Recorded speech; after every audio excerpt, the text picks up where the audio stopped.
जीवन स्तर, जीवन व्यवस्था के स्तर, levels of organisation in living beings.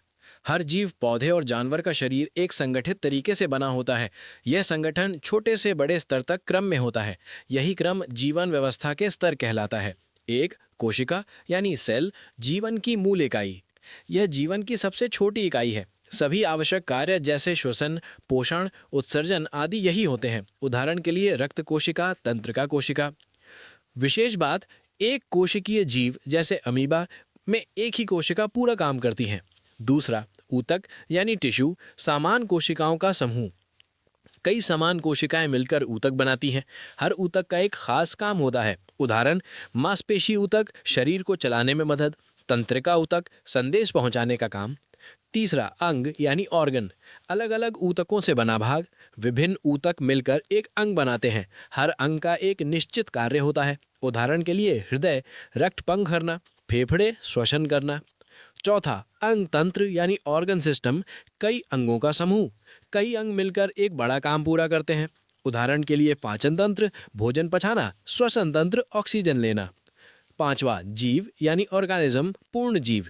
सभी अंग तंत्र मिलकर एक पूर्ण जीव बनाते हैं। उदाहरण के लिए मनुष्य, पशु, पौधे। समझने के लिए आसान उदाहरण, इसे ऐसे समझो जैसे एक स्कूल। ईंट बराबर कोशिका, दीवार बराबर ऊतक, कमरा बराबर अंग, पूरा स्कूल सिस्टम बराबर अंग तंत्र, पूरा स्कूल बराबर जीव।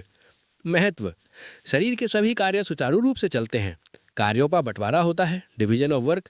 जटिल जीव आसानी से जीवित रह पाते हैं।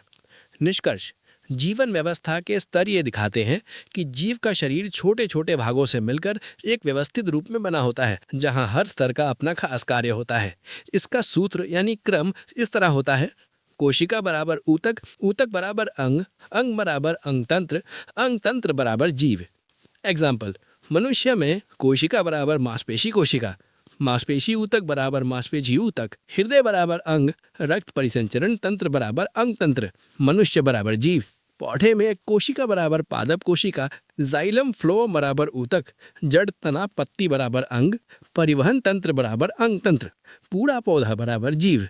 निष्कर्ष, इसका कोई मैथ वाला सूत्र नहीं होता, बस एक क्रम होता है जिसे याद रखना होता है। यही क्रम हमें समझाता है कि छोटा भाग मिलकर बड़ा जीव कैसे बनता है। अगर आपको पढ़ाई आसान और सरल लग रहा है, पूरी तरह समझ में आ रहा है, तो आप अपने भविष्य उज्जवल के लिए इस चैनल को सब्सक्राइब, लाइक, शेयर और कमेंट कर मेरा हौसला ज़रूर बढ़ाएं, ताकि खुश होकर आपका अगला वीडियो तैयार कर दूं। धन्यवाद।